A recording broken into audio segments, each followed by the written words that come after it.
Guys I am Piyush और आपका स्वागत है मेरे चैनल कॉमर्स मैजिकर। तो आज मैं आपके लिए लेकर आया हूँ हिंदी औपचारिक लेखन Hindi be most important question की वीडियो। देखो, इस एक सिंगल वीडियो करने के बाद से आपको हिंदी औपचारिक लेखन की पूरी टेंशन खत्म हो जाएगी। देखो, ये जो वीडियो है ये बीए और बीकॉम दोनों के लिए है, साथ ही सोल वाले, रेगुलर वाले और एनसीबी वाले, ये सब बच्चे क्या है इस वीडियो को देख सकते हैं। देखो, अगर आपको टेंशन हो रही है कि इस सब्जेक्ट में कैसे पास होंगे, देखो इस वीडियो देखने के बाद ये 60 नंबर का पेपर होगा, आप पूरे 60 में से 60 नंबर स्कोर करोगे, आपका एक भी नंबर नहीं कटेगा। आपका जो पूरा पेपर है ना, इस ही एक सिंगल वीडियो के अंदर से बनकर आएगा। और साथ में आपको मैं ये सारे के सारे जो भी नोट्स है ना, ये सारे के सारे नोट्स आपको फ्री ऑफ कॉस्ट प्रोवाइड कराऊंगा। आपको ये नोट्स चाहिए तो आपको जल्दी से मेरे चैनल सब्सक्राइब करना है, क्योंकि मेरा टारगेट है 1000 सब्सक्राइबर्स का। आप फटाफट से सब्सक्राइब करो मेरे चैनल को, अपने दोस्तों को शेयर करो, लाइक करो। उसके बाद मैं आपको ये जो वीडियो है ना ये आपको प्रोवाइड कर दूँगा। आपको कमेंट करना है सब्सक्राइब और आपको कमेंट करना है नोट्स, मैं आपको नोट्स दे दूँगा, ठीक है ना। अगर आपको किसी और सब्जेक्ट की वीडियो चाहिए तो मुझे कमेंट कर देना, मैं आपको उस सब्जेक्ट की वीडियो प्रोवाइड करा दूँगा ऐसी नोट के संग। देखो, हिंदी औपचारिक लेखन की एक वन शॉट वीडियो है जिसका नाम सारे मोस्ट इंपोर्टेंट क्वेश्चन करेंगे, ठीक है ना। स्टार्ट करते हैं आज की वीडियो। देखो, इसका नाम बोला है, सबसे पहले हमें बताना है हिंदी औपचारिक लेखन है क्या। हमें यहाँ पे है ना सब्जेक्ट का नाम हिंदी औपचारिक लेखन, तो हमको बताना है देखो हिंदी औपचारिक लेखन है। क्वेश्चन नंबर पहला ये है, कार्यालय हिंदी किसे कहते हैं। जो कार्यालय हिंदी ना, इसे क्या कहते हैं, और यह आम जन की भाषा में बोली जाने वाली हिंदी से किस प्रकार भिन्न है। देखो, इस सिंपल पहले क्वेश्चन को समझो। क्वेश्चन में सबसे पहले बोला गया है कि कार्यालय हिंदी क्या होती है, और जो कार्यालय हिंदी है ना इसमें, और जो जनभाषा हिंदी है जो हम सब बोलते हैं नॉर्मली, है ना, इसमें और कार्यालय हिंदी में डिफरेंस क्या है। दोनों है तो हिंदी, पहली बात तो दोनों हिंदी हैं, पर कार्यालय हिंदी क्या है और आम लोगों में बोली जाने वाली हिंदी क्या है। तो देखो, पहले हम समझते हैं हिंदी, एक छोटा सा इंटर। देखो यहाँ से, देखो, भाषा मनुष्य के विचार और भावनाओं को व्यक्त करने की सबसे महत्वपूर्ण माध्यम है। जो लैंग्वेज है ना, वो इंसान की भावनाओं को, उनके आइडिया, उनके थॉट को व्यक्त करने का एक बहुत महत्वपूर्ण और प्रभावशाली माध्यम होता है। क्या लैंग्वेज। समाज में अलग अलग कार्यों के लिए भाषा अलग अलग रूपों से प्रयोग की जाती है। देखो, समाज में ना काफ़ी अलग अलग कार्य होते हैं, तो उनके लिए ना हम अलग अलग भाषा का प्रयोग करते हैं। जैसे कि देखो, सरकारी कार्यालय हो गए, बैंक हो गए, संस्थान हो गए, है ना, और प्रशासनिक कार्य में प्रयोग की जाने वाली हिंदी को कार्यालय हिंदी कहते हैं। देखो, जो कार्यालय हिंदी होती है ना, कार्यालय हिंदी जो होती है ना, इन सब ये जो हिंदी होती है ना, ये बैंकों में, सरकारी संस्था में, है ना, सरकारी कार्यालयों में, सरकारी दफ्तरों में, इन सब में जो हिंदी का यूज़ होता है ना, उसे कार्यालय हिंदी कहते हैं, ठीक है ना, कहते हैं। यह सामान्य बोलचाल की हिंदी से अलग होती है। और ये जो हिंदी होती है ना कार्यालय हिंदी, ये सामान्य बोलचाल की हिंदी से बहुत ज़्यादा अलग होती है, ठीक है ना, क्योंकि इसमें स्पष्ट और शुद्धता और औपचारिकता का विशेष ध्यान रखा जाता है। देखो, जो कार्यालय हिंदी होती है ना, इसके शब्द बहुत स्पष्ट होते हैं, बहुत ज़्यादा शुद्धता होती है इनके सब्जेक्ट में और इनके वर्ड्स में, और साथ में ये औपचारिक होते हैं काफ़ी ज़्यादा, मतलब कि एकदम बहुत ज़्यादा आदर सम्मान से इसमें बात करी जाती है, ठीक है ना, बहुत ज़्यादा औपचारिक होता है। देखो, आप कार्यालय हिंदी का अर्थ समझ लेते हैं। देखो यहाँ पर, देखो, कार्यालय हिंदी वह हिंदी है जिसका प्रयोग सरकारी कार्यालयों में या फिर अर्ध सरकारी संस्था, बैंकों में, विश्वविद्यालय में, है ना, कॉलेजेस में हो गए, तथा अन्य प्रशासनिक संस्थाओं में, पत्राचार में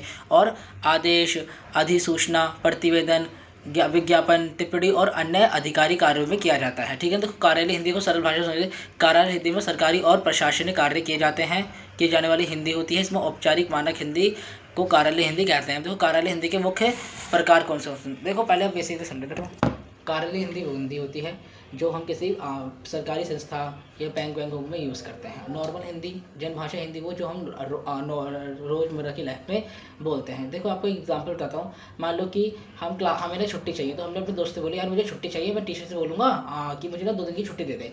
अब जब आप छुट्टी के लिए हम एप्लीकेशन लिखेंगे तो उसमें लिखेंगे ना, सेवा में श्रीमान प्रधानाचार्य जी, कृपया करके मुझे इस तारीख तक से इस तारीख तक की छुट्टी देने की कृपा करो, है ना, आपका आदरणीय शिष्य। ये सब हम लिखेंगे, नहीं लिखेंगे आपका आदरणीय शिष्य पीयूष, इस तरह हम लिखेंगे ना। देखो, नॉर्मल में हमने अपने दोस्त से बोला कि हमें 2 छुट्टी चाहिए, ठीक है ना, हम मैम से बोलेंगे 2 छुट्टी दो, और जब हमने उसे एकदम व्यवस्थित औपचारिक रूप से लिखा तो हमें इस तरह लिखना होता है। तो यही होती कार्यालय हिंदी, ठीक है ना। देखो, कार्यालय हिंदी के मुख्य प्रमुख तत्व कौन कौन से होते हैं, ये लिखी कहाँ जा सकते हैं। देखो, जब हमें पत्र लिखना हो, पत्र लेखन में हम कार्यालय हिंदी का यूज़ करते हैं। जब हमें स्कूल के लिए हम पत्र लिखना होता है, विश्वविद्यालय के लिए, मान लो कि वह विश्वविद्यालय में विश्वविद्यालय में मुझे किसी चीज़ के लिए पत्र लिखना है तो मैं कार्यालय हिंदी का यूज़ करूँगा। या फिर किसी सरकारी संस्था में कोई भी आदेश एक डिपार्टमेंट से दूसरे डिपार्टमेंट को कोई लेटर देना, तो वो कार्यालय हिंदी में लिख कर ही देंगे हम। फिर विज्ञापन में, फिर अधिसूचना में, प्रतिवेदन में, हम किसी से कुछ प्रतिवेदन कर रहे हैं, निवेदन कर रहे हैं, रिपोर्ट लेखन में, अगर हम कोई रिपोर्ट तैयार कर रहे हैं, है ना, कोई भी हम नेशनल लेवल पर कोई रिपोर्ट तैयार कर रहे हैं, तो मैं उसमें कार्यालय हिंदी का ही यूज़ करूँगा, ठीक है। सूचना जानकारी देने में, अगर मैं कोई सूचना है जो मुझे मतलब कि जो मुझे एक बहुत बड़े लेवल पे एक सामाजिक स्तर पे बहुत सारे लोगों को दिखानी, तो मैं उसके अंदर कार्यालय हिंदी का यूज़ करूँगा, नॉर्मल हिंदी का यूज़ नहीं करूँगा, ठीक है ना। नॉर्मल हिंदी वो जो हम रोज़ बोलते हैं, हाय तो कैसा है, क्या कर लिया तूने, या फिर कोई भी हम न्यूज़ पढ़ते हैं या सुनते हैं तो हम उसे नॉर्मल भाषा में तो बोलते हैं, पर हमने क्या उस भाषा में न्यूज़ को सुना था। जो भी न्यूज़ चैनल था नहीं था, उनने काफ़ी अच्छी तरीके से न्यूज़ को बताया था, पर जब हम उसे हम किसी को बताते हैं तो हम अपनी भाषा उसके अंदर जोड़ देते हैं, ठीक है ना। अब देखो उदाहरण को दे रखा है यहाँ पे सामान्य हिंदी और कार्यालय हिंदी। देखो सामान्य हिंदी क्या है, मुझे छुट्टी चाहिए क्योंकि मैं घर जाना चाहता हूँ, तो ये क्या है, सामान्य हिंदी। वहीं कार्यालय हिंदी क्या है, निवेदन है कि मुझे डैश से डैश तक अवकाश प्रदान करें, इतनी तारीख से इतनी तारीख तक क्या है, अवकाश प्रदान करें। आपको समझ में आएगा डिफरेंस कार्यालय हिंदी का और नॉर्मल हिंदी का, सामान्य हिंदी का। देखो फ्लो चार्ट दे रखा है, देखो हिंदी भाषा का देखो आपको बना के आना है फ्लो चार्ट। देखो मैं आपको हर वीडियो में बोलता हूँ फ्लो चार्ट बनाना मस्ट है, क्योंकि देखो फ्लो चार्ट बनाने से आपके क्वेश्चन की लेंथ बढ़ती है, आपको है ना एग्जामिनर को और आपके जो क्वेश्चन है ना वो बहुत ज़्यादा अच्छे से प्रेजेंट होता है एकदम क्रिएटिव वे में। साथ में एग्जामिनर को लगता है आपको इस सब्जेक्ट की पूरी जानकारी है, ठीक है ना। तो आपको जो है ना फ्लो चार्ट बनाकर ही आना है। देखो यहाँ पे हिंदी भाषा का फ्लो चार्ट बना हुआ है, आपको पहले लिखनी सामान्य हिंदी और कार्यालय हिंदी। सामान्य हिंदी के अंदर दैनिक बातचीत आगे जो हम रोजमर्रा बातचीत करते हैं, कम्युनिकेशन करते हैं, वो क्या होगी, हमारी सामान्य बातचीत होगी, ठीक है ना। सरल और अनौपचारिक होती है। देखो ये बहुत ज़्यादा सरल होती है, इसके अंदर हम कभी भी ग्रामर का ध्यान नहीं रखते, है ना, किसी भी वर्ड्स का कोई ऐसा ज़्यादा ध्यान नहीं रखते कि इस वर्ड्स का हमें यहाँ यूज़ नहीं करना है, और ये अनौपचारिक होती है, ठीक है ना। इसमें कोई भी ना एकदम ऐसे नहीं दिखेगा, ज़्यादा आदर सम्मान नहीं दिखता इसमें अनौपचारिक हिंदी में, ठीक है ना। और यही कार्यालय हिंदी क्या होगी, ये सरकारी और प्रशासनिक वर्गों में यूज़ की जाती है, और ये काफ़ी ज़्यादा शुद्ध होती है। इसमें शब्द जो होते हैं शुद्ध और स्पष्ट होते हैं काफ़ी ज़्यादा, और इनमें काफ़ी ज़्यादा हार्ड वर्डों का यूज़ भी करा जाता है, और ये औपचारिक होती है। मैं सरल वर्डों का यूज़ करा जाता है, पर ये औपचारिक और शुद्ध होती है, ठीक है ना। अब देखो कार्यालय हिंदी के महत्व क्या क्या होगा, हम यहाँ से पढ़ लेते हैं। देखो पहला कार्यालय हिंदी का महत्व है, ये प्रशासन कार्यों में सुविधा होती है। देखो कार्यालय सरकारी कामों में ये बहुत ज़्यादा हेल्प करते हैं कार्यालय हिंदी। और ये शिष्टाचार, देखो संदेश को सही अर्थ प्राप्त करती है। जो हमारी कार्यालय हिंदी होती है ना, ये स्पष्ट होती है, स्पष्ट संचार एकदम, जिससे क्या है ये एकदम सही रूप सही शब्द प्राप्त देती है किसी भी संदेश को। एक रूपांत, देखो सभी कार्यालयों में एक समान भाषा का उपयोग होता है। देखो कार्यालय हिंदी जो है ना वो हर एक जितने भी डिपार्टमेंट होंगे ना, गवर्नमेंट के जितने भी गवर्नमेंट डिपार्टमेंट है, जितने भी और डिपार्टमेंट में, उन सब में एक ही तरह की हिंदी का यूज़ होता है। फिर है हमारा राजभाषा के विकास में योगदान। देखो जो कार्यालय हिंदी है ना, इससे जो हमारी राजभाषा कौन है, हिंदी है, तो हिंदी को और ज़्यादा विकास हो रहा है हमारी कार्यालय हिंदी की वजह से, ठीक है ना। कार्यालय हिंदी भाषा को बढ़ावा देती है, ठीक है ना। फिर समय की वजह, देखो स्पष्ट व संक्षिप्त भाषा कार्य तेज बनती है। देखो स्पष्ट व संक्षिप्त भाषा जो होती है ना वो कार्य को क्या है, तेज करती है। अगर मान लो कि कोई कॉम्प्लिकेट वर्ड लिख के मुझे दे दिया है किसी भी मान लो जो गवर्नमेंट है उसने एक नोटिस निकाला जिसके अंदर उन्होंने कोई भी इन्फॉर्मेशन दी है, वो इन्फॉर्मेशन पूरी समाज के लिए है, उसके अंदर उन्होंने बहुत ज़्यादा हार्ड वर्ड का यूज़ कर लिया है ना। तो क्या है कि लोगों को समझ में आएगा, नहीं आएगा। तो लोग जो उन्होंने नोटिस इन्फॉर्मेशन निकाली है उस पर लोग अमल करेंगे, उस काम को करेंगे नहीं करेंगे जब उन्हें समझ में नहीं आएगा। पर वहीं अगर उनको वो वर्ड समझ में आ जाएगा कि क्या लिखा है, एकदम स्पष्ट रूप से लिखा होगा, तो क्या है वो काम बहुत तेज़ी से होगा, ठीक है ना। तो बस यही है। देखो निष्कर्ष में कुछ नहीं है, जो हमने ऊपर पढ़ा है इसका समराइज ही है निष्कर्ष में। देखो निष्कर्ष अगर मैं आपको पढ़ा, देखो टाइम वेस्ट ही है, जो हमने पढ़ा है ना ऊपर वही सारा निष्कर्ष में लिखा है। देखो कार्यालय हिंदी प्रशासन व कार्यालयों की आवश्यकता भाषा है, मैंने आपको बता दिया। यह सामान्य बोलचाल की हिंदी से अधिक औपचारिक होती है। देखो जो हम रोजमर्रा में यूज़ करते हैं ना उसके अंदर वर्ड हम कैसे भी यूज़ कर लेते हैं, कोई व्याकरण नहीं देखते, और ये बहुत ज़्यादा अनौपचारिक होती है। फिर कार्यालय हिंदी क्या होती है, औपचारिक होती है, शुद्ध होती है, और स्पष्ट और नियमबद्ध होती है। सरकारी कार्यों को सुचारू रूप से संचालित करने में इसका बहुत महत्वपूर्ण योगदान होता है कार्यालय हिंदी का। और वर्तमान समय में कार्यालय हिंदी का महत्व लगातार बढ़ता ही जा रहा है, क्योंकि यह प्रशासनीय व्यवस्था और प्रभावी और सुविधाजनक बनती जा रही है, ठीक है ना। बस अब हम अपने दूसरे क्वेश्चन पे आते हैं। देखो क्वेश्चन नंबर सेकंड क्या कह रहे हैं, देखो इसमें हमें बताना है व्यावसायिक हिंदी का अर्थ स्पष्ट करते हुए उसकी प्रमुख विशेषताएं लिख रही है। हमें बताना है व्यावसायिक हिंदी के बारे में और उसकी प्रमुख विशेषता क्या क्या है, ठीक है ना। देखो व्यावसायिक हिंदी क्या होती है, व्यवसाय, व्यापार, उद्योग, बैंकिंग, बीमा, लेख, विपणन तथा अन्य व्यावसायिक गतिविधियों में प्रयोग की जाने वाली हिंदी को व्यावसायिक हिंदी कहते हैं। देखो व्यावसायिक हिंदी वो है जो व्यवसाय में यूज होती है। समझ में आया आपको, सिंपल। देखो क्वेश्चन के अंदर ही आंसर है। व्यावसायिक हिंदी क्या होती है, देखो व्यावसायिक हिंदी वो जो व्यवसाय के अंदर यूज़ करते हैं, व्यापार में, व्यवसाय में, उद्योग, बीमा, विज्ञापन, लेख, इन सब में यूज़ की जाने वाली हिंदी को व्यावसायिक हिंदी कहते हैं, ठीक है ना। बिजनेस हिंदी कहते हैं। इसका प्रयोग क्या है, पत्राचार में होता है, रिपोर्ट्स में होता है, विज्ञापन में होता है, निवेदन में होता है, अनुवाद चालन में होता है, लेख जोग में होता है। अगर हम कोई भी हम अपनी स्टेटमेंट बना रहे हैं, जो भी हमारी बिजनेस की स्टेटमेंट बना रहे हैं, प्रॉफिट लॉस स्टेटमेंट हो गई, या कोई भी लेखा जोखा बना रहा है, कोई अकाउंट प्रिपेयर कर रहा है, तैयार कर रहा है, तो उसके अंदर क्या है, हमारी व्यावसायिक हिंदी का यूज़ होता है, ठीक है ना। व्यावसायिक हिंदी के कुछ टर्म, कुछ शब्दावली अलग होती है, ठीक है ना। ये भी नॉर्मल हिंदी की तरह होती है, पर इसकी शब्दावली थोड़ी अलग होती है, ठीक है। अब व्यावसायिक हिंदी का देखो क्षेत्र क्या क्या है। व्यावसायिक हिंदी का क्षेत्र पहले व्यापार है। देखो ये फ्लो चार्ट है ना, आपको एग्जाम के अंदर बना के आना है। मैंने आपको हर क्वेश्चन में फ्लो चार्ट दे रखा है ताकि आपको एक आइडिया हो जाए फ्लो चार्ट बनाते कैसे हैं, ठीक है ना। पहला हमारा व्यापार हो गया, उद्योग, विज्ञापन, विपणन, बीमा और बैंकिंग। इन सब में क्या है, व्यावसायिक हिंदी का यूज़ होता है। ये सब व्यावसायिक हिंदी के क्या क्षेत्र हैं, ठीक है। अब देखो व्यावसायिक हिंदी की प्रमुख विशेषताएं हमसे, हाँ इसकी विशेषताएं आप पूछी थी ना हमसे बताने की, देखो बताते हैं। पहले बता, सबसे पहली है सरल। जो व्यावसायिक हिंदी होती है बहुत ज़्यादा सरल होती है। क्या होती है, बहुत ज़्यादा सरल होती है। देखो भाषा सरल और सहज होती है, जो आसानी से क्या समझ में आने वाली होती है। जो व्यावसायिक हिंदी की जो भाषा होती है बहुत ज़्यादा सरल और सहज होती है ताकि आसानी से समझ में आ जाए। क्योंकि देखो व्यावसायिक व्यापार के अंदर, बिजनेस के अंदर बहुत सारी टर्म्स कंडीशंस होती हैं। अगर हमारे सामने हमारे कंज्यूमर की, हमारे सेलर को अगर समझ में नहीं आएगी तो क्या हमारा व्यापार आगे बढ़ पाएगा, नहीं बढ़ पाएगा ना। इसलिए हमें इसकी लैंग्वेज बहुत ज़्यादा ईजी रखनी पड़ती है ताकि कोई भी इसको पढ़े आसानी से समझ जाए। चाहे हमारा इंटरनल यूज़र हो, चाहे हमारा एक्सटर्नल यूज़र हो, हमारे कोई भी हमारा हो, internal user, external user, government bank हो, कोई हमारे खुद के एम्प्लॉय हो गए, तो उनको हमारी जितनी भी टर्म कंडीशंस है वो सारी हमें हमारी जितनी भी टर्म कंडीशन है वो आराम से समझ में आ जाए। इसलिए जो व्यावसायिक हिंदी की जो भाषा होती है वो ज़्यादा क्या है, सरल और सहज होती है। दूसरी है स्पष्टता। इस पर विचारों को स्पष्ट और निश्चित रूप से क्या है, प्रस्तुत किया जाता है, ठीक है। फिर हमारी संक्षिप्तता। देखो अनावश्यक शब्दों का, जो अननेसेसरी वर्ड्स है ना, उनका प्रयोग नहीं करा जाता है। सिर्फ कम शब्दों को और अधिक अर्थ दिया जाता है, ठीक है ना। ज़्यादा फालतू की चीज़ें इसके अंदर नहीं लिखी जाती हैं। अगर हम ज़्यादा बड़ी रिपोर्ट तैयार करेंगे, ज़्यादा बड़ी बात लिखेंगे तो क्या होगा, बहुत ज़्यादा कॉम्प्लेक्स हो जाएगी। इससे क्या लोगों को समझने में कन्फ्यूजन क्रिएट होगी, ठीक है ना। तो इसलिए बहुत ज़्यादा संक्षिप्त होती है हमारी, ठीक है। दूसरा चौथा पॉइंट आ गया हमारा शिष्टाचार और शालीनता। देखो भाषा में शिष्टाचार होती है, विनम्रता होती है और मर्यादा बनाई रखती है ताकि किसी को, सामने वाले को पढ़ते समय कुछ बुरा ना लगे, ठीक है। तो इसके अंदर शिष्टाचार होती है। हमारा अब पांचवा आ गया, पांचवा हमारा मानीकरण। देखो शब्द व्यापक और प्रारूप का मानक रूप से प्रयोग किया जाता है, ठीक है। फिर हमारा आ गया व्यवहारिकता। यह भाषा व्यावहारिक कार्यों के लिए उपयोगी और परिणाम स्वरूप होते हैं। फिर हमारा आ गया व्यावसायिक शब्दावली का उपयोग। देखो मैंने कहा था व्यवसाय की खुद शब्दावली होती है। इसमें व्यवसाय से संबंधित तकनीकी और विशेष शब्दों का यूज़ किया जाता है। जो बिजनेस की खुद की बिजनेस शब्दावली होती है ना, उसका प्रयोग किया जाता है हमारी व्यवसायिक हिंदी में, जिससे क्या बिजनेस को बूस्ट मिलता है। अब हमारा आगे वस्तुनिष्ठता। देखो भाषा वस्तुनिष्ठ मतलब कि तथ्यपरक होती है, व्यक्तिगत भावनाओं को प्रभाव नहीं करती है, ठीक है ना। इससे किसी व्यक्ति की भावना को क्या है, कोई प्रभाव नहीं पड़ेगा। अब देखो व्यावसायिक हिंदी के प्रमुख कार्य कौन कौन से, ये पढ़ लेते हैं। देखो पहला है व्यापारिक पत्राचार। फिर हमारा रिपोर्ट लेखन में, विज्ञापन लेखन में, निवेदन में, इन सब में जो लेखा जोखा वितरण करने में, जो भी हमारा अकाउंट हो गया उसको बनाने में, और क्या कहता है अनुवाद, चालन और बिल आदि बनाने में क्या है, महत्वपूर्ण होती है। अगर हम कोई भी बिल बना रहे हैं इस व्यवसाय के लिए तो उस पर बनाने में बहुत ज़्यादा हेल्प होती है मेरी व्यावसायिक हिंदी। अब देखो सामान्य हिंदी और औपचारिक हिंदी में अंतर देखते हैं। सामान्य हिंदी और औपचारिक हिंदी में अंतर क्या है, हम तो पूछा था ना। देखो सामान्य हिंदी क्या है, जो हम रोजमर्रा की लाइफ में बोलते हैं, बातचीत कर रहे हैं दोस्तों के संग, फ्रेंड्स के संग, जो और अनौपचारिक होती है। पर जो हमारी व्यावसायिक हिंदी होती है वो औपचारिक होती है, जिसके अंदर हम क्या कहते हैं, जिसके अंदर हम रिस्पेक्ट दिखाते हैं और शुद्ध और स्पष्ट शब्दों का यूज़ होता है। पहला हमारा प्रारूप। देखो ये सामान्य बोलचाल की जाती है, सामान्य हिंदी के सामान्य बोलचाल की होती है। पर ये जो व्यावसायिक हिंदी ये औपचारिक और कार्य केंद्रित होती है। उद्देश्य क्या है, ये दैनिक बातचीत के लिए होती है और ये व्यापार और व्यावसायिक कार्य के लिए होती है। भाषा सरल और अनौपचारिक भाषा होती है, इसमें मानक और परिशुद्ध बातें होती है। शैली क्या है, इसमें भावनात्मक लचीली होती है। इसमें सुष्ट और संक्षिप्त और शिष्टाचार होता है।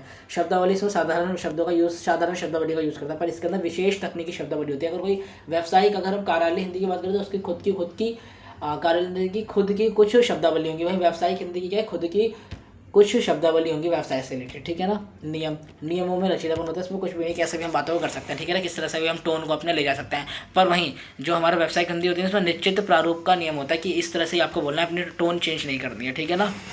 देखो महत्व पढ़ लेते हैं इसका। वीडियो को देखो तो थोड़ा जल्दी बोल रहा हूँ मैं, ताकि बिकॉज आपकी वीडियो की ज़्यादा लेंथ बड़ी ना हो। फटाफट आप सब कुछ रिवाइज कर लो, आपको सब कुछ मेमोराइज हो जाए। देखो वीडियो को 1.5x 2x की स्पीड पे देखना ज़रूर, क्योंकि बिना देखे आपको कुछ भी समझ में नहीं आएगा। आपको देखना, उसके बाद नोट्स रीड करना, उसके बाद आपको सब कुछ समझ में आएगा, कंठस्थ हो जाएगा आपको, ठीक है ना।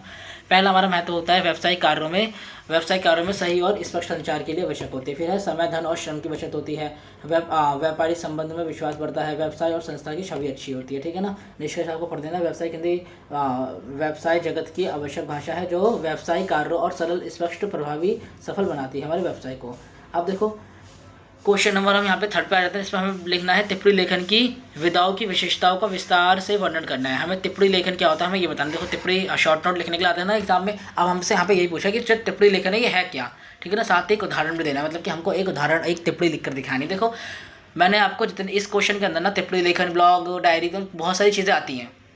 ठीक है ना, बहुत सारी चीज़ें आती है लिखने के लिए, तो मैंने हर क्वेश्चन में ना उसका उदाहरण लिया है। बिकॉज अगर आपको देखो टिप्पणी लेखन नॉर्मल पूछ ले टिप्पणी लेखन है क्या बताओ, तो आप टिप्पणी लेखन के बारे में लिख दो। साथ में अगर आपसे पूछ दिया कि इस विषय पर टिप्पणी लिखो, तो आप वो लिख दो। वैसे टिप्पणी तो आप हर क्वेश्चन में जितने भी थ्योरी एग्जाम होते हैं उसमें लिखने को आती है ना, पर यहाँ पर एक फॉर्मेट बताया गया टिप्पणी लिखने का, आप उस तरह से लिख कराना, ठीक है ना।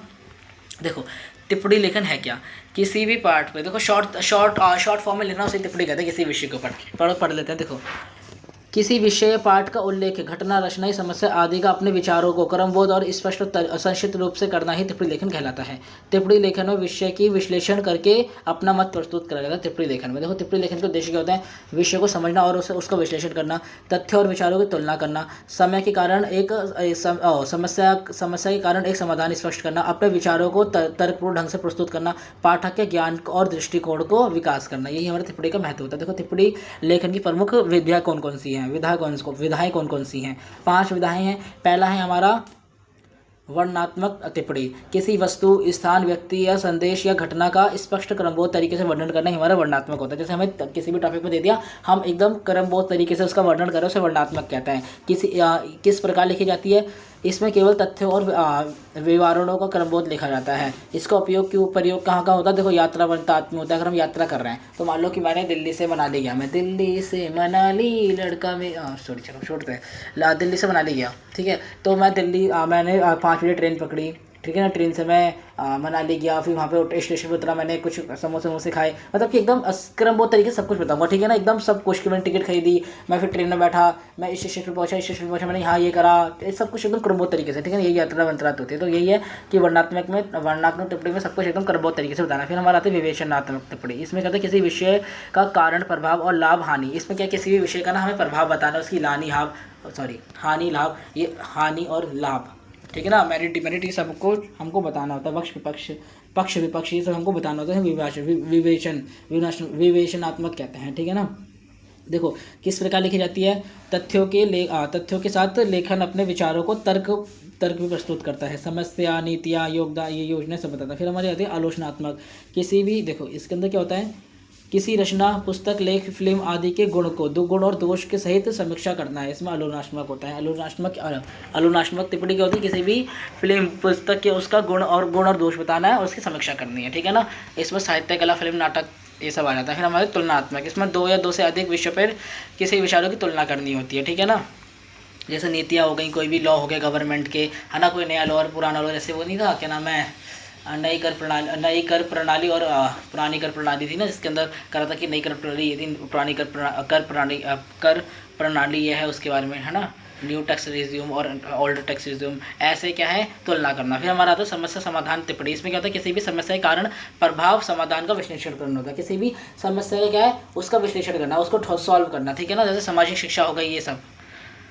देखो टिप्पणी लेखन की सामान्य विशेषता क्या होती है, ये पढ़ देते हैं। देखो पहला हमारा होता है स्पष्टता, टिप्पणी लिखते समय सारे की भाषा सरल और शुद्ध होनी चाहिए, ठीक है ना। फिर है संगठन, विचारों और क्रमबद्ध तरीकों से ढंग से प्रस्तुत करना होना चाहिए, है ना। वस्तुनिष्ठता, व्यक्तिगत भावनाओं को मुक्त होकर हमें तथ्यपूर्वक लिखना चाहिए। फिर है संतुलन, सभी पहलू का निष्पक्ष और संतुलित दृष्टिकोण होना चाहिए। संक्षिप्तता, अनावश्यक, देखो संक्षिप्तता बहुत इंपॉर्टेंट होती है, टिप्पणी के अंदर हमें संक्षिप्त तरीके से लिखा जाता है, ठीक है ना। हर चीज़ों को अनावश्यक विस्तार ना देकर हमें एकदम संग्रहित लेखन लिखना चाहिए। शुद्ध भाषा, व्याकरण का हमें यूज़ करना चाहिए, ठीक है ना। शुद्ध भाषा होनी चाहिए। देखो टिप्पणी लेखन की स्ट्रक्चर क्या होता है, पहला हमारा था शीर्षक, फिर प्रस्तावन, फिर मुख्य भाग जिसके अंदर हम तथ्य और उदाहरण लेते हैं और विचार और तर्क देते हैं, फिर हमारा निष्कर्ष आ जाता है। यही हमारा क्या होता है, एक ये फ्लो चार्ट आपको बनाकर आना है इस तरह, ठीक है ना, मस्ट आपको बनाकर ही आना है। अब देखो यहाँ पर एक उदाहरण दे रखा है, पर्यावरण प्रदूषण एक गंभीर समस्या। देखो हमको एक एग्जाम्पल दे रखा है, अगर आपको आ गया ना कि किसी पर भी आप लिखो तो लिख देना, और अगर किसी भी टॉपिक को आपको दे दिया तो आप इस तरह से लिख देना। हमें क्या टॉपिक दे रखा है, पर्यावरण क्या दे रखा है हमें, पर्यावरण प्रदूषण एक गंभीर समस्या। देखो इसमें क्या लिख रखा है टिप्पणी में, पहले प्रस्तावन दे रखा है, उसका बता रखा है, देखो पर्यावरण हमारे जीवन का एक आधार है, परंतु वर्तमान समय में बढ़ते औद्योगिकरण, शहरीकरण और मानव की लापरवाही के कारण पर्यावरण अशुद्ध क्या कहता है, प्रदूषण एक गंभीर चुनौती बन चुका है। ये समस्या हमारे स्वास्थ्य और जीवन शैली को भविष्य में खतरनाक और साबित हो रही है। देखो मुख्य भाषा लिख दी, इसके कारण क्या है, मुख्य भाग लिख दिया, पहले इसका कारण लिख दिया, वाहनों का धुआं, कारखानों की ये वन कटाई हो रही है, प्लास्टिक का यूज़ हो रहा है, वनों की कटाई हो रही है, फिर प्रभाव लिख दिया। वही से वायु प्रदूषण फैल रहा है, जल प्रदूषण फैल रहा है, ध्वनि प्रदूषण फैल रहा है, फिर इसका समाधान लिख दिया। हमें पेड़ लगाने चाहिए, प्रदूषण नियंत्रण कानून का पालन करना चाहिए, प्लास्टिक का कम यूज़ करना चाहिए, जन जागरूकता करना चाहिए और अभियान चलाने चाहिए। फिर निष्कर्ष लिख दिया, फिर सारांश लिख दिया, है ना। कुछ ध्यान रखने योग्य बातें लिख दी यहाँ पर, है ना। देखो इसी तरह आपको टिप्पणी लिखनी होती है। आई होप आपको समझ में आएगा टिप्पणी का सही फॉर्मेट। अगर आप आइंदा आपके एग्जाम में अगर टिप्पणी लिखने को आया ना कि टिप्पणी लिखो इन टॉपिकों पे, तो आपको पता होगा कि आपको टिप्पणी क्या है, किस तरह से लिखनी है, ठीक है ना।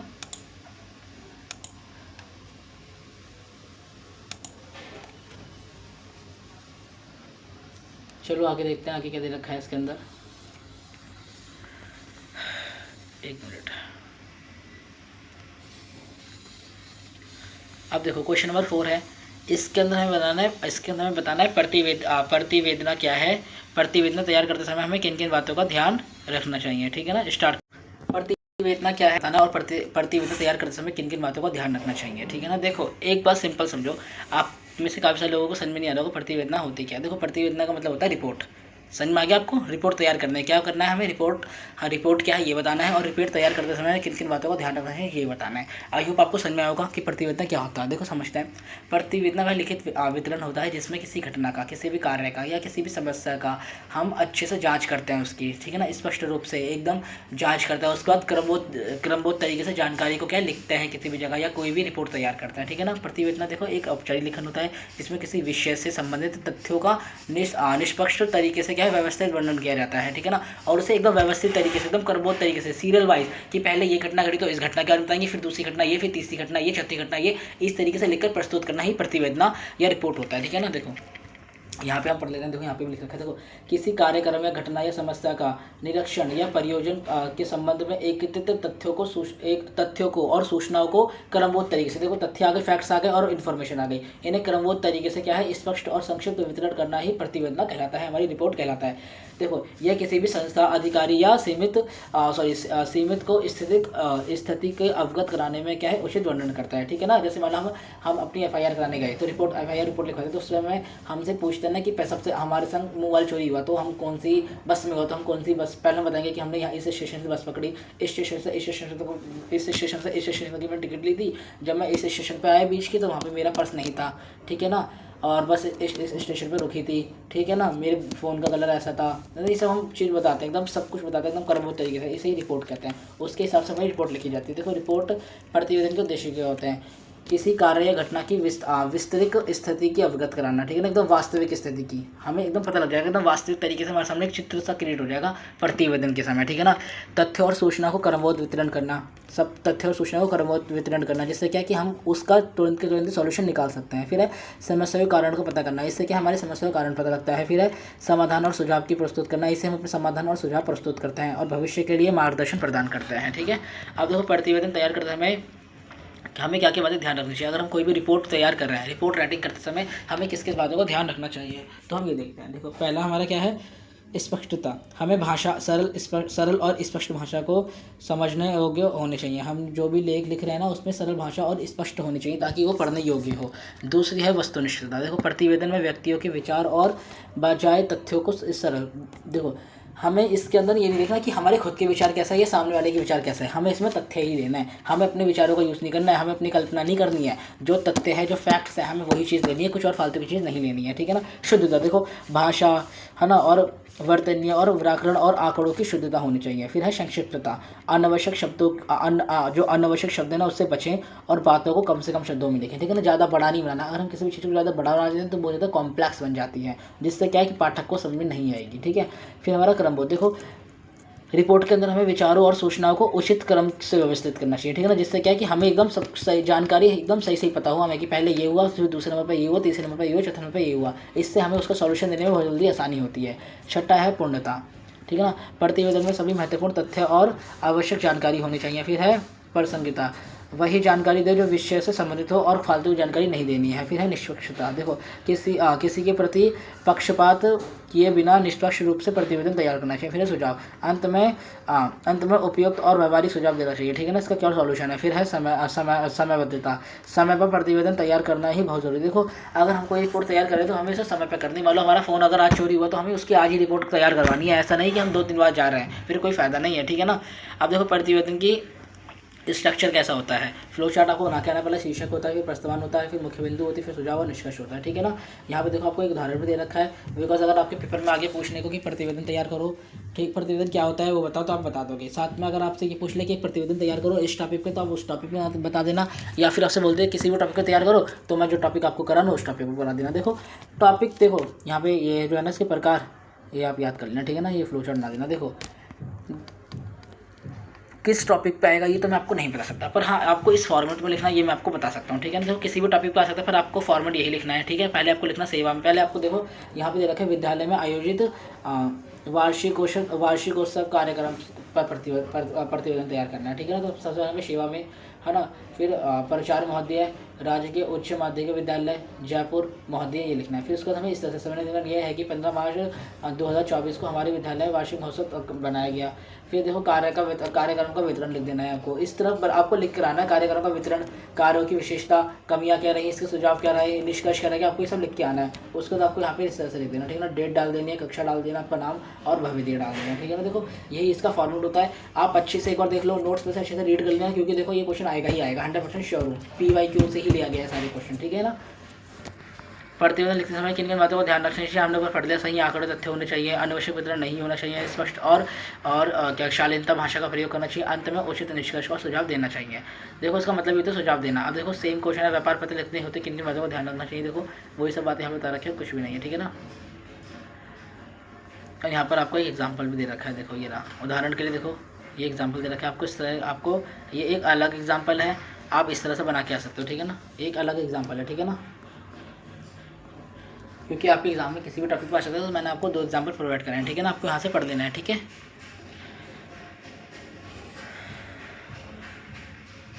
अब देखो अपने क्वेश्चन नंबर 5 पे आ जाता है। इसका मैं बताना, व्यवसायिक पत्र लिखने हेतु किन किन बातों का ध्यान रखना चाहिए, किन किन बातों को ध्यान रखना आवश्यक है, साथ में विस्तार से लिखिए और एक उदाहरण दीजिए। देखो अब वो इसमें बताना है व्यावसायिक पत्र के बारे में, ठीक है ना। ये व्यावसायिक पत्र क्या होता है, इसे लिखते समय हमें किन किन बातों का ध्यान रखना चाहिए और साथ में एक व्यावसायिक पत्र भी तैयार करना है। आपको समझ में आया।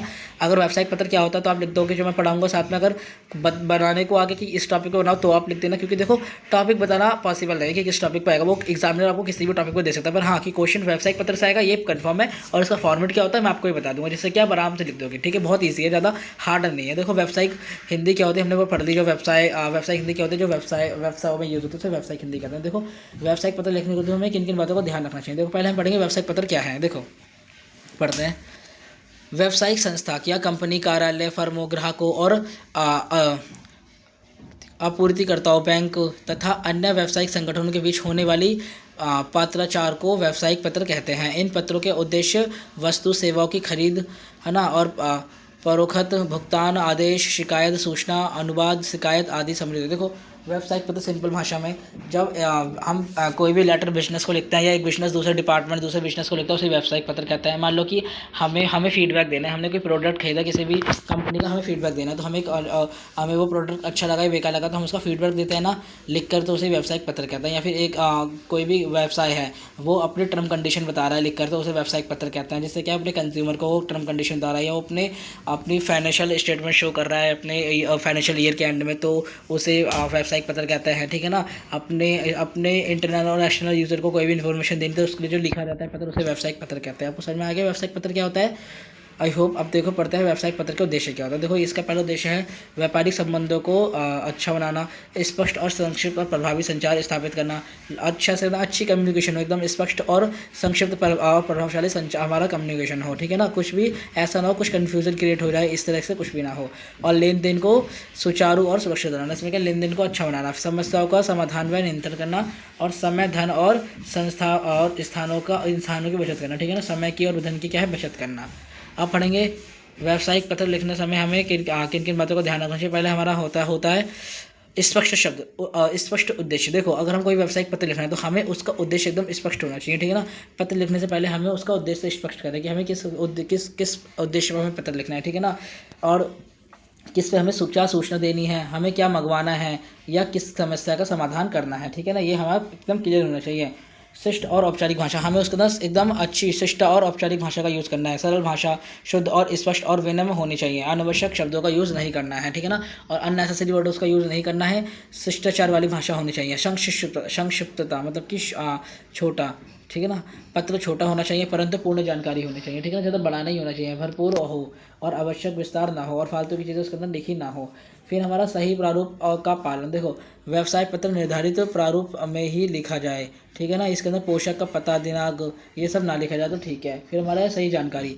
देखो तिथि, संख्या, दर, मात्रा और जानकारी सही होनी चाहिए। कोई गलत तिथि अगर डाल दी तो उससे दिक्कत है। मान लो कि हमने एक नोटिस जारी करा है कि इतने इस तारीख से इस तारीख तक हमारे क्या है कि हमारे कंपनी के जो शेयर है ना वो क्या है कंपनी के शेयर ले सकते हो। मान लो कि हमने उसमें गलत डेट डाल दी तो क्या इससे दिक्कत आ सकती है। फिर है तथ्यों की शुद्धता। देखो हमें जितने भी फैक्ट्स लेने हैं ना वो सारे सही लेना है। हमें कोई फालतू के इधर उधर के रिसोर्स से नहीं लेना है, हमें एकदम सही सोर्स से अपने फैक्ट्स को लेना है, ठीक है ना। और उसका विश्लेषण भी करना है कि सोर्स ठीक है या नहीं है। उसके बाद ही हमें क्या अपनी कंपनी के अपनी व्यवसाय की रिपोर्ट में डालना है, ठीक है ना। देखो तथ्य की शुद्धता, सभी तथ्य और डेटा और संदर्भ को सही होना चाहिए ताकि भ्रम पैदा ना हो, ताकि कोई भी मिसअंडरस्टैंडिंग ना हो।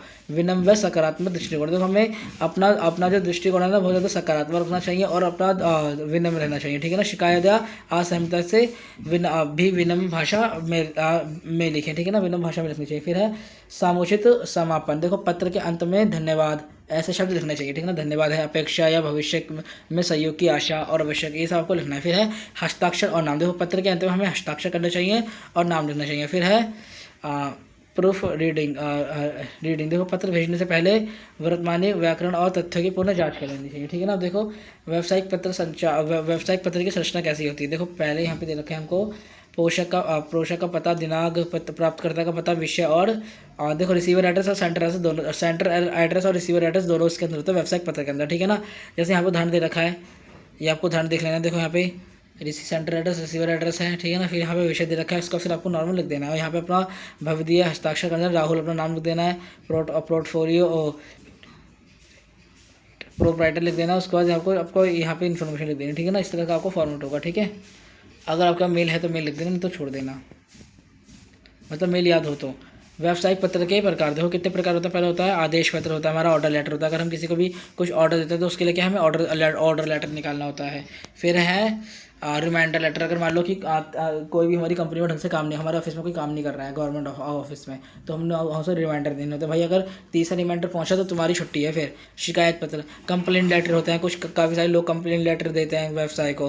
पूछताछ पत्र होता है, इंक्वायरी लेटर होता है ना। ये सब हमारे क्या है लेटर होता है। थैंक यू लेटर होता है, पेमेंट लेटर होता है, ठीक है। अब देखो इस टाइप या कंप्यूटर पर साफ सुथरे रूप से लिखे ईमेल भेजते समय विषय का ध्यान रखना है। ये सब क्या है अतिरिक्त सुझाव है हमारे किसके एक मिनट वेबसाइट पत्र लिखने के, ठीक है ना।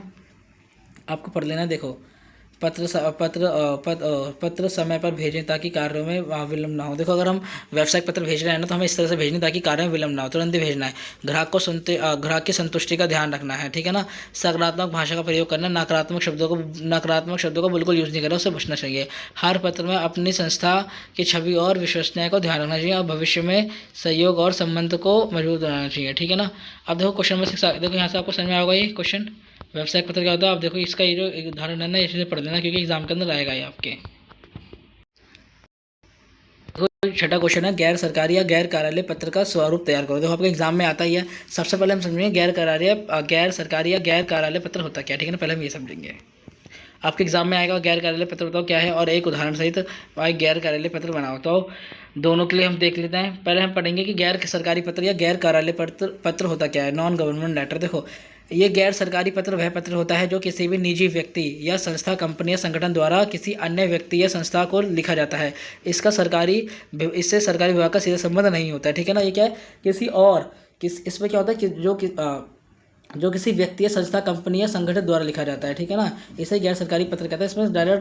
इसमें डायरेक्ट कनेक्शन गवर्नमेंट का नहीं होता। परिभाषा के लिए, जो पत्र सरकारी कार्यालयों के बारे में निजी या व्यवस्थित उद्देश्य से लिखा जाता है उन्हें गैर कार्यालय पत्र कहते हैं। उदाहरण के लिए, किसी कंपनी द्वारा अपने ग्राहकों को धन्यवाद पत्र भेजना, ये क्या है, हमारा गैर सरकारी पत्र है, ठीक है ना। क्या किसी कंपनी ने भेजा ना, वो गवर्नमेंट कंपनी तो है नहीं। या किसी संस्था द्वारा सदस्यों को सूचना देना, किसी व्यक्ति द्वारा बैंक की आवेदन पत्र लिखने पर गैर सरकारी पत्र का उदाहरण देना, ये सब हमारे गैर सरकारी पत्र होते हैं। देखो विशेषता क्या होती है गैर सरकारी पत्र की, ये पढ़ देते हैं।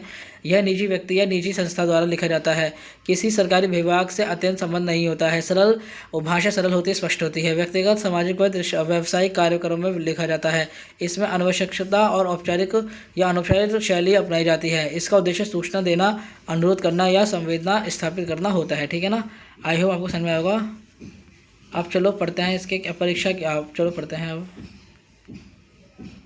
इसका फॉर्मेट कैसा है हमारे गैर सरकारी पत्र का, क्योंकि एग्जाम के अंदर आएगा बनाने को। देखो आपको गैर सरकारी पत्र आएगा तो आपको सबसे पहले ऐसे लिखना है, पोषक का पता जो रिसीवर है उसका, फिर सेंटर का पता लिखना है आपको, ठीक है ना। सबसे पहले आपको सबसे पहले आपको सेंटर का पता लिखना है, फिर आपको रिसीवर का पता लिखना है, ठीक है ना। उसका प्रिय रोहन विषय लिख देना आपको, फिर मुख्य भाग लिख देना, उसका समापन लिख देना, शेष शुभ है, आशा है कि तुम कुशल होगे, उत्तर की परीक्षा रहेगी। फिर आपको तुम्हारा मित्र धन्यवाद ऐसे लिख देना है। और यहाँ पे देखो गैर कार्यालय पत्र के मुख्य भाग कौन सा होता है, ऐसा होता है, पोषक का पता लिखना होता है, दिनांक लिखनी होती है, पत्रकारिता का पता लिखना होता है, पत्रकारिता का संवाद लिखना होता है, विषय लिखना होता है, मुख्य विभाग और समापन, ये सब आपको लिखना होता है, ठीक है ना। अब चलो क्वेश्चन नंबर आ जाता है 7 पर। देखो क्वेश्चन नंबर 7 आप पढ़ो, फिर मैं आपको पढ़ाता हूँ क्या है इसके अंदर। क्वेश्चन नंबर 7 के अंदर बोला है हमको, देखो लेखन क्या है और स्वरंत लेखन लिखते समय किन किन बातों का ध्यान रखना चाहिए और उदाहरण सहित स्पष्ट कीजिए। देखो हमको बताना है। देखो ये क्या होता है, स्वरंत के लेखन का अर्थ होता है अपने जीवन के अनुभव, विचारों और उपलब्धियों और असफलताओं को स्वयं द्वारा लिखा गया वर्णन, ठीक है ना। जैसे हमारे जीवन में क्या हुआ है, सारी अपने जीवन के अनुभव बताने, विचारों को, घटना को, वही रिज्यूम टाइप हो गया, ठीक है ना। असफलताओं को बताना, अब खुद से ये सब बता के लिखना ही हमारा स्वरंत कहलाता है, ठीक है ना। जैसे माई सेल्फ की तरह, देखो यहाँ पे एग्जाम्पल दे रखा है ना, माई सेल्फ, इसी तरह, ठीक है ना। ये क्या हो गया, इस तरह, ठीक है ना, ये हमारे स्वरंत होता है, ठीक है ना। अब देखो परिभाषा क्या होता है, स्वरंत लेखक वह लेखन है जिसमें व्यक्ति अपने जीवन के बारे में स्वयं लिखता है। क्या अपने जीवन की जितनी भी घटनाएं घटी है ना, उसके बारे में खुद ही लिखेगा। इसमें इसके जन्म से लेकर अब तक जो भी प्रमुख घटनाएं हैं ना, अनुभव हैं, विचार हैं, असफलताएं हैं, चुनौतियां हैं और भविष्य की योजना है, ये सब की सब लिखता है कि भविष्य में वो क्या करने वाला है, ठीक है ना। अब देखो इसमें इसे लिखा कैसे जाता है, पहले हम देख लेते हैं स्वयं लेखन की मुख्य विशेषताएं क्या होती हैं, ठीक है ना। देखो यह लेखन में जीवन पर आधारित, देखो ये लेख होता है ना, ये जीवन पर आधारित एक लेख होता है। क्या होता है, ये जीवन पर आधारित एक लेख होता है, ठीक है ना। इसमें आत्मकथा शैली का प्रयोग होता है, यह सच्चाई और ईमानदारी पर आधारित होता है। इसमें अनुभव और विचार और अनुभव और घटना शामिल होती हैं। भाषा सरल और स्पष्ट और प्रभावशाली होती है। यह क्रमबद्ध तरीके से लिखा जाता है, ठीक है ना। इसका उद्देश्य स्वयं का परिचय देना होता है। इसका क्या होता है, इसका विशेषता स्वयं का परिचय देना, ठीक है ना। अब देखो स्वयं लेखन की संरचना, देखो ये जो आपको ना फ्लो चार्ट के तरीके से दे रखा है, आपको ऐसी फ्लो चार्ट आपको तैयार करके आना। देखो यह संरचना आपको स्वयं लेखन में क्रमबद्ध प्रभावशाली बनाती है। पहला शीर्षक लिखना, परिचय लिखना, फिर बाल्यकाल, प्रारंभिक जीवन के बारे में लिखना, फिर शिक्षा के बारे में लिखना, फिर अपनी उपलब्धियां, अनुभव लिखना, फिर चुनौतियाँ लिखना कि आपने क्या क्या चुनौतियाँ फेस करी हैं, आपने क्या क्या असफलताएं फेस करी हैं लिखना, है ना। और सीख और विचार लिखना, खुद का ही इंटरव्यू एक तरफ से हो गया लिखना, ठीक है ना। फिर भविष्य की योजनाएं, आप भविष्य में क्या क्या करने वाले हो, आपकी योजना क्या है, जैसे कि आप हो, आप बीकॉम के बाद एमकॉम करोगे, है ना, बीए के बाद आप एमए करोगे, मास्टर करोगे, फिर पीएचडी करोगे, है ना, या सिविल सर्विसेज में जाओगे, या सीए की तैयारी कर रहे हो आप, मतलब ये सब आप लिखोगे भविष्य की क्या की योजना और फिर निष्कर्ष, ठीक है ना। देखो शीर्षक क्या होता है, बहुत ज़्यादा आकर्षण होना चाहिए, जो लोगों को एकदम, पाठक को एकदम क्या है, एकदम बांध के रख ले, ठीक है ना, अच्छा लगे। फिर देखो क्रमबद्ध, घटनाओं को सही और क्रमबद्ध तरीके से लिखना चाहिए। जो बात की है वो सत्य होने चाहिए। महत्वपूर्ण बातें, केवल महत्वपूर्ण घटनाओं को लिखो, फालतू की चीज़ नहीं लिखनी है, ठीक है ना। ऐसी चीज़ें लिखनी है जो एकदम अननेसेसरी चीज़ें लिखनी है, एकदम जो इंपॉर्टेंट चीज़ें ना उसको लिखना है। फिर भाषा शैली, सरल, स्पष्ट और प्रभावशाली भाषा और शुद्ध भाषा का प्रयोग करना है। फिर आत्मविश्लेषण, देखो अपने गुणों को, कमियों को, सीख को और अनुभव का उल्लेख करना है। फिर विनम्रता, देखो अपनी उपलब्धियों का अच्छे से वर्णन करना है। भविष्य की योजना, अपने लक्ष्य और भविष्य की योजनाओं का उल्लेख करना है। फिर सकारात्मक दृष्टिकोण, लेखन में सकारात्मक सोच और प्रेरणा होनी चाहिए, ठीक है ना। और सजावट और प्रस्तुति। देखो अपने अच्छे से लेख को अपने साफ सुधार और अनुच्छेद में विभाजित करके आकर्षण रूप से लिखना चाहिए ताकि सब पढ़ने वाले को समझ में आए। ये सब क्या है, इसकी प्रक्रिया है, ठीक है ना। इस तरह से आपको लिखना। देखो मैं थोड़ा वीडियो फास्ट कर रहा हूँ, तेज बोल रहा हूँ, बिकॉज देखो आपका हिंदी ए, हिंदी बी, हिंदी सी, उसके बाद environmental science theory into practice first, इस सब की वीडियो रिकॉर्ड करके मुझे आज ही अपलोड करनी है क्योंकि कल इन सब का पेपर है, इसलिए मैं वीडियो इतनी जल्दी पढ़ रहा हूँ, ठीक है ना। तो प्लीज़ थोड़ा सा दिक्कत परेशानी है मेरे को भी यार, थोड़ा जल्दी करना पड़ रहा है। आप अच्छे से वीडियो को देख लेना, ठीक है ना। अगर हाँ, वैसे भी इतना तेज तो है नहीं, वैसे भी 1.5x 2x तो देखते ही हो ना, जब तक समझ में आ रहा होगा आपको। देखो उदाहरण के लिए देखो कैसे तैयार करते हैं। उदाहरण दे रखे, मेरा नाम राहुल है, मेरा नाम पीयूष है, मेरा जन्म 15 जुलाई 2003 को हुआ था, मेरा जन्म, ठीक है ना। थोड़ी डेट एग्जैक्ट नहीं है, थोड़ा ऊपर नीचे है, 19-20 का फर्क नहीं है, ज़्यादा ही फर्क है, ठीक है ना। उसके बाद दिल्ली में हुआ था, ये ठीक है। मेरे पिता का नाम, मेरे पिता एक शिक्षक थे, मेरी माता एक गृहिणी थी। आपको इस तरह से लिखना है अपने बारे में। बचपन से ही मुझे पढ़ने लिखने का शौक था, मैं स्कूल में करा है ना। मैंने 12वीं अच्छे अंकों से प्राप्त करी, मैंने इतने अच्छे प्राप्त करी, फिर मैंने बड़ी उपलब्धि के लिए राज्य स्तर पर विज्ञान प्रथम स्थान प्राप्त करा, मैंने बीकॉम ली है ना। फिर मैंने ये करा, मैंने वो करा, ये सब आपको लिख देना है, ठीक है ना। महत्वपूर्ण बिंदु को ध्यान रखना है आपको। स्वतंत्र लेखन से व्यक्ति का व्यक्तित्व और सोच को पता लगता है कि उस व्यक्ति ने क्या क्या उपलब्धि करी, उसकी सोच कैसी है। यह आत्मविश्वास को बढ़ाता है, उसके कॉन्फिडेंस को बढ़ाता है ना। इसी नौकरी प्रवेश में देखो ये ना रिज्यूम जो होता है ना, नौकरी के लिए बहुत ज़्यादा इंपॉर्टेंट होता है, ठीक है ना। निष्कर्ष आपको लिख देना है यहाँ पर। देखो अब हम अपने क्वेश्चन नंबर 8 पे आ गए हैं। इसमें हमको बताना है सूचना का अधिकार अधिनियम 2005 भारतीय नागरिकों को क्या क्या अधिकार देता है। देखो आपने आरटीआई के बारे में सुना होगा ना, राइट टू इन्फॉर्मेशन रिपोर्ट। इसके अंदर क्या होता है कि हमें गवर्नमेंट ने कुछ ऐसे अधिकार दे रखे हैं, कुछ अच्छे स्पेशल अधिकार दे रखे हैं, जिससे क्या है कि हम गवर्नमेंट से क्या है उनकी जो भी नीतियाँ चल रही हैं, उनके जो भी काम चल रहे हैं, उनके बारे में पूछताछ कर सकते हैं, ठीक है ना, पता कर सकते हैं, जिससे क्या पारदर्शिता बनी रहती है और साथ में एक उनकी भी जवाबदेही रहती है, तो जिससे वो काम अच्छे से करें। तो हमारे पास खुद के अधिकार हैं कि हम पूछ सकें भाई, म्यूनसिपल पार्टी से पूछ सकें भाई तुमने कितनी नाली साफ़ करा दी, तुमने कितने क्या कहते हैं सार्वजनिक टॉयलेट बनवा दिए, ठीक है ना, या कोई भी जानकारी, ठीक है। ये क्या है, सूचना का अधिकार अधिनियम है, ठीक है ना। ये 2005 में आया था, देखो पढ़ लेते हैं अब इसके बारे में। सूचना का अधिकार अधिनियम आपके एग्जाम में आएगा ही आएगा। और हाँ, आपको बनाने के लिए भी सकता है कि आप एक आरटीआई लिखो, ठीक है ना, तो आप लिख देना। इसके अंदर उदाहरण भी दे रखा है मैंने आपको।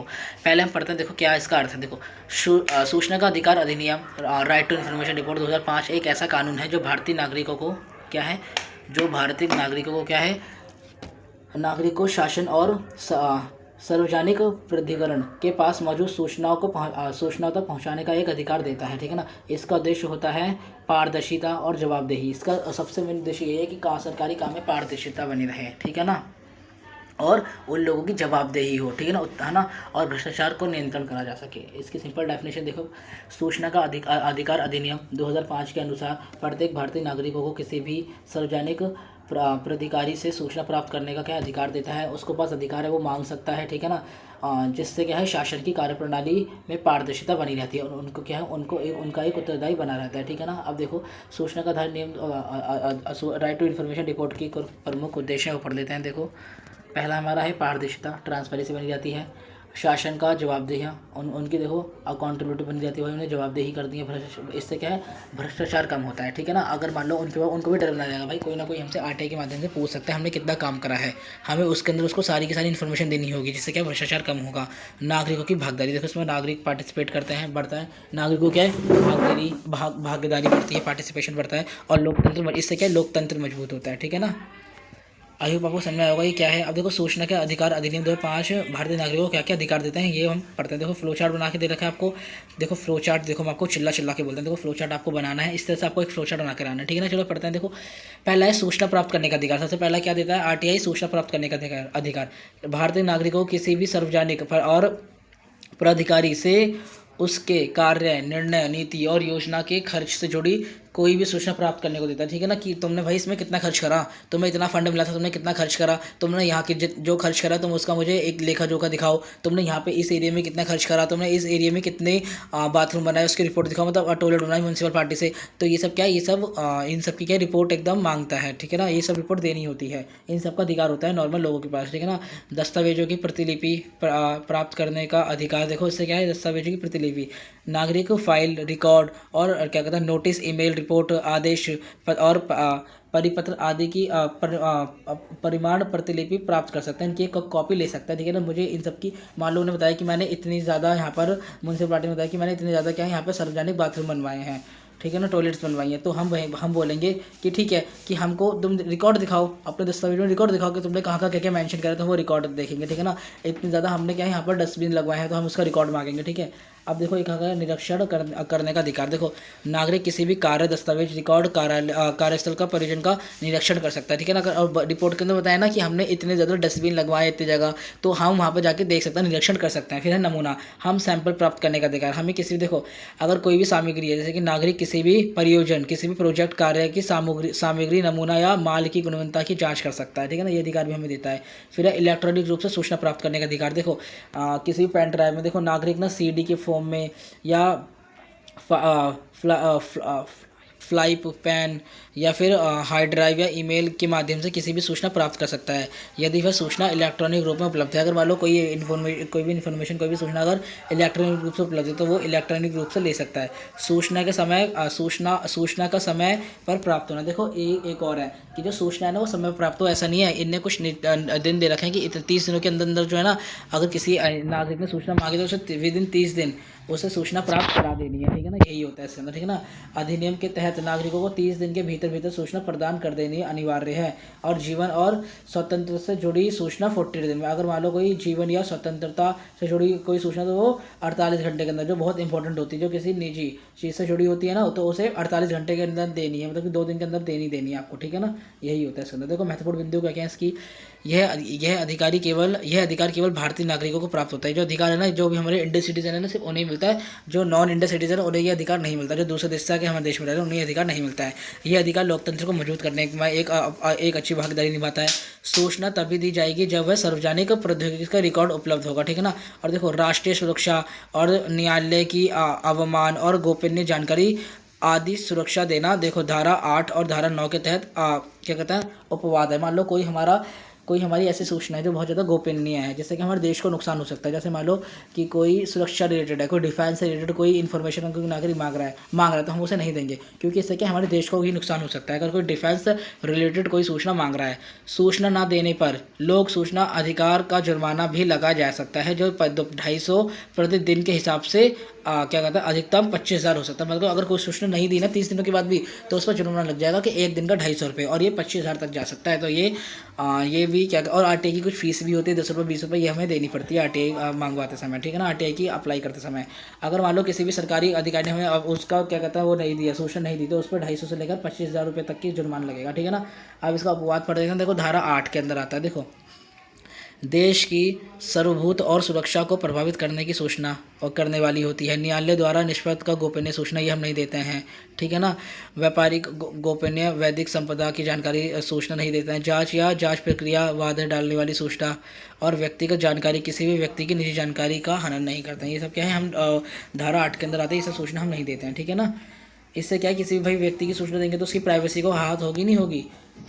कैलकुलेशन है भाई, कैलकुलेशन आपको खुद पढ़ लेना है, क्या दे रखा है इसके अंदर। देखो ये फ्लो चार्ट है, आपको फ्लो चार्ट ना के आना। देखो नागरिक द्वारा आवेदन लिखित या ऑनलाइन रूप से होती है, IPO को दिया जाता है। उसका क्या IPO आवेदन प्राप्त करता है और सूचना को उपलब्धता की जांच करता है। फिर 30 दिन के अंदर सूचना की क्या है, 30 दिन के अंदर क्या सूचना प्रदान की जाती है, और जो जीवन और स्वतंत्रता से जुड़ी होती है उसे विदिन 48 घंटे के अंदर दी ही जाती है।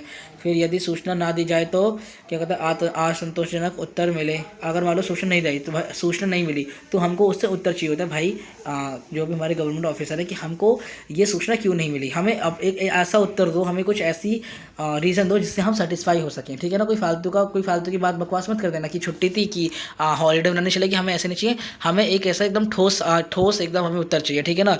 फिर क्या है, प्रथम अपील प्राथमिकता निर्माण देते समय हमें 30 से 45 दिन के भीतर हमें दे देनी चाहिए। फिर यदि फिर भी हम असंतोष हैं तो हमें 90 दिनों के भीतर क्या है, केंद्रीय राज्य सूचना आयोग को द्वितीय अपील कर सकता है। अगर जब भी उन्हें हमें रिपोर्ट दे दी, हम उससे भी असंतोष हैं, हमें आसान में नहीं आ रही भाई, ये बेकार लग रहा है, हमें ठीक नहीं लग रहा, पारदर्शिता नहीं लग रही, तो हम क्या है, हम राज्य सूचना आयोग से द्वितीय अपील कर सकते हैं। फिर है आयोग का निर्माण और क्या कहते हैं अंतिम और बाध्यकारी होता है, ठीक है ना। अब देखो यही था हमारा इसके अंदर सूचना अधिकारी नियम RTI। आई होप आपको समझ में आएगा, बाकी आप नोट्स में से रीड कर लेना और ऐसे समझ में आ जाएगा।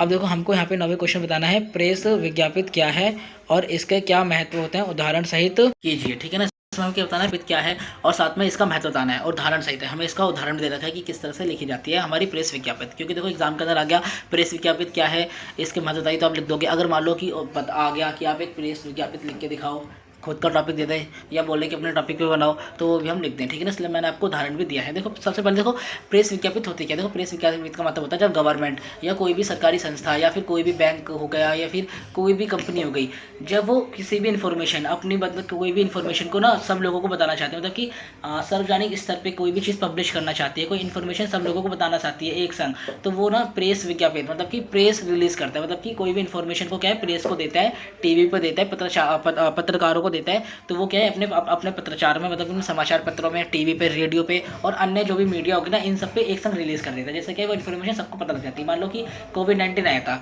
तो प्रधानमंत्री मोदी ने, जो हमारे प्रधानमंत्री है मोदी जी, उन्होंने क्या करा था, उन्होंने प्रेस रिलीज करा, मतलब कि उन्होंने नोटिफिकेशन निकलवाई, उन्होंने सब अखबारों में छपाया कि इतने दिनों का लॉकडाउन लगेगा। उन्होंने खुदा की मन की बात हो गई है ना, रेडियो पर और क्या कहता है लाइव न्यूज़ चैनल्स पर आकर उन्होंने बताया कि इतने दिनों से इतने दिन तक लॉकडाउन लगेगा। तो उससे क्या है, अगर मान लो वो इंडिविजुअली एक को बताते तो कितना टाइम लग जाता ना, कितने सारे लोग रहते हैं इंडिया के अंदर। उन्होंने जब इस माध्यम से बताया तो वो जो इन्फॉर्मेशन थी ना, रेडियो के माध्यम से, कुछ लोगों को पत्रों के माध्यम से, सोशल मीडिया के माध्यम से, टीवी के माध्यम से, सब लोगों को पता लग गई थी, है ना। तो इसे ही प्रेस विज्ञापित कहते हैं। जब गवर्नमेंट कोई भी नोटिस निकालती है ना, जो सबके लिए होता है, सार्वजनिक नोटिस निकालती है, तो वो एक प्रेस विज्ञापित मतलब प्रेस रिलीज लिखते हैं, उसको समाचार पत्रों को देते हैं, ठीक है ना, और क्या कहते हैं टीवी को देते हैं, तो वो न्यूज़ चैनल के माध्यम से और समाचार के माध्यम से क्या है, और रेडियो के माध्यम से सब लोगों को पता लग पाता है। यही हमारा प्रेस विज्ञापित होता है। देखो प्रेस विज्ञापित जो है अधिकारी लिखित सूचना होती है, जो किसी सरकारी विभाग, संस्था, संगठन, कंपनी या विश्वविद्यालय समाचार पत्र, टीवी चैनल या अन्य मीडिया को किसी महत्वपूर्ण सूचना, निर्माण योजना, उपलब्धता या कार्यक्रम की जानकारी देने के लिए जारी की जाती है। ठीक है ना। देखो यहाँ परिभाषा है, प्रेस विज्ञापित या इसे हम प्रेस रिलीज कहते हैं। यह एक औपचारिक और एक क्या प्रमाणित दस्तावेज है, जिसके माध्यम से किसी भी संस्था या संगठन द्वारा जन सामान्य तक क्या कहते हैं कोई महत्वपूर्ण सूचना मीडिया के माध्यम से पहुंचाई जाती है। ठीक है ना, मीडिया के द्वारा हमारी न्यूज़ चैनल के द्वारा पहुंचाई जाती है। ठीक है ना, ये प्रेस रिलीज कहते हैं कि कोई भी इन्फॉर्मेशन है उसे हम मीडिया के द्वारा मतलब कि अपने न्यूज़ चैनल के द्वारा क्या सब लोगों तक पहुंचा रहे हैं। ठीक है ना। प्रेस विज्ञापित की मुख्य विशेषता क्या है, देखो ये बहुत ज़्यादा सरल होनी चाहिए। देखो सबसे बड़ी बात क्या है कि हम ये सब लोगों के पास पहुंचानी है, हमें सार्वजनिक स्तर पे हम इसे क्या पब्लिक कर रहे हैं, मतलब कि इसे हमें बहुत सारे लोगों तक पहुंचाना है। ठीक है ना, तो क्या होना चाहिए कि हमारी प्रेस रिलीज है, हमारी जो भी प्रेस विज्ञापित है, ये बहुत ज़्यादा सरल लैंग्वेज में होनी चाहिए। ठीक है ना, एकदम लोकल लैंग्वेज में होनी चाहिए। ठीक है ना, इसका हमें यूज़ करना चाहिए। और उसके अंदर सारे जो वर्ड है ना वो बहुत ज़्यादा स्पष्ट होने चाहिए, कठिन शब्दों का यूज़ नहीं करना चाहिए। तथ्यपूर्ण व प्रमाणिक होता है ये, इसकी जो बातें होती है वो तथ्यपूर्ण होनी चाहिए, डेटाबेस पे होनी चाहिए और प्रमाणिक होने चाहिए। संक्षिप्त लेखन होने चाहिए, संक्षिप्त में पूर्ण जानकारी होनी चाहिए, मतलब कि ज़्यादा बड़ा नहीं लिखना चाहिए जिससे ज़्यादा कॉम्प्लेक्सिटी पैदा हो, बहुत ज़्यादा छोटा लिखो और पूर्ण जानकारी हो। और अधिकारी रूप से जारी की जाए, अधिकारी रूप से जारी करी जानी चाहिए। ठीक है ना, कोई भी इसे ऐसे जारी करके नहीं कोई भी नॉर्मल इंसान इसको जारी नहीं करता। ठीक है ना, ये आधिकारिक रूप से जारी की जाती है।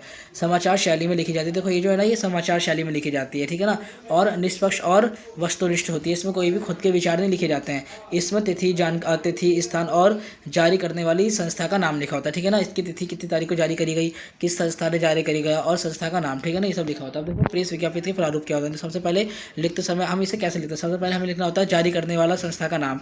ठीक है ना, मान लो किस संस्था ने जारी करी, मान लो ये जारी कर रहे हैं हमारा फूड डिपार्टमेंट, किसको लेकर, फूड डिपार्टमेंट, पॉल्यूशन डिपार्टमेंट जारी कर रहा है कि पॉल्यूशन बहुत ज़्यादा फैल रहा है, तो यहाँ पे सबसे पहले पॉल्यूशन डिपार्टमेंट का नाम लिखा होगा, तिथि लिखी होगी, ये तिथि है ना, इस तिथि को 10 तारीख को कर रहा है, यह दिल्ली, विषय है कि पॉल्यूशन ज़्यादा फैल रहा है तो अपने घर के अंदर रहें। ठीक है ना, मुख्य सूचना, इसमें बताया गया कि इस समय दिल्ली का इक्याई बहुत ज़्यादा है तो सब लोगों को अपने अपने घर में रहना है, खासकर बड़े बूढ़े लोगों का, और जो हमारे बच्चे हैं उन लोगों को सबसे ज़्यादा ध्यान रखना है। आवश्यक वितरण है ना, ये आवश्यक जानकारी दे देनी है, फिर संपर्क वितरण देना है, फिर हस्ताक्षर करना है, अधिकारी का नाम लिख देना है। ठीक है ना, जो भी हमारा जो भी क्या है हमारे पॉल्यूशन मिनिस्टर है उसका नाम लिख देना है। ठीक है ना, उदाहरण दे रखा है, देखो एक आपके एग्जाम में अगर बनाने को आगे तो आपको इस तरह से लिखना है, आपको बनाकर ही आना है। ठीक है ना,